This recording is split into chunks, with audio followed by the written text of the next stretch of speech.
Для дальнейшего движения льда на реках Якутии сегодня проведено 9 подрывов. Об этом на брифинге сообщил первый вице-премьер Дмитрий Садовников.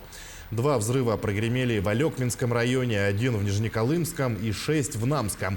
После этих работ ледоход на реке Лени продолжился. Наблюдают спад воды, в том числе на территории Якутска, поселков Кангаласы, Дейцы и Графский берег. При этом отмечается, что затоплены ряд домов и дворов, в которых проживают более 600 человек. Были выполнены оперативные работы по усилению защитной дамбы в селе Графский берег со стороны КСЛ-деревни. Проведено оповещение населения, в том числе через систему экстренного оповещения. И сегодня мы наблюдаем спад воды. Сегодня в Намском районе работает оперативная группа.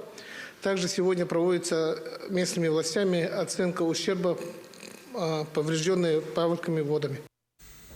В результате половодья в Намском районе пострадали 7 населенных пунктов. Частично подтоплены 85 частных домов, 5 многоквартирных. Пострадали более 500 человек, в том числе 146 детей. Также около 200 дворов. Подтоплены 18 дорог, 5 соцобъектов. В Намском Улусе введен режим чрезвычайной ситуации. Также в 7 населенных пунктах объявлен режим ЧС муниципального характера.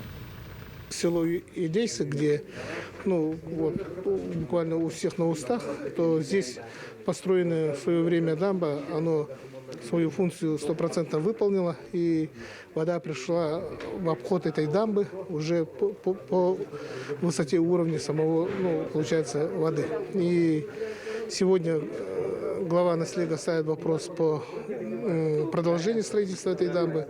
Безусловно, мы будем изучать этот вопрос и по мере возможности поддержать и дополнить те километры, которые не хватает для того, чтобы полностью построить эту дамбу. В Намском районе сегодня работала правительственная комиссия под руководством Дмитрия Садовникова. Посетили Идейский Наслег, село Графский берег, осмотрели дамбы в селах. На совещании главы сел поставили вопрос компенсации для восстановления.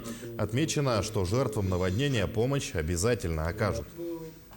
Люди, пожелавшие эвакуироваться в пункты временного размещения, размещены ранее определенных пунктов временного размещения. И эти пункты в каждом населенном пункте определены заранее. Там минимум одноразовое горячее питание. Некоторых на двухразовое горячее питание. Полностью постельным бельем и так далее все обеспечены. А по крупному рогатому скоту и лошадям заранее были подготовлены пункты временного содержания. А там тоже все, корма и так далее, все было заготовлено.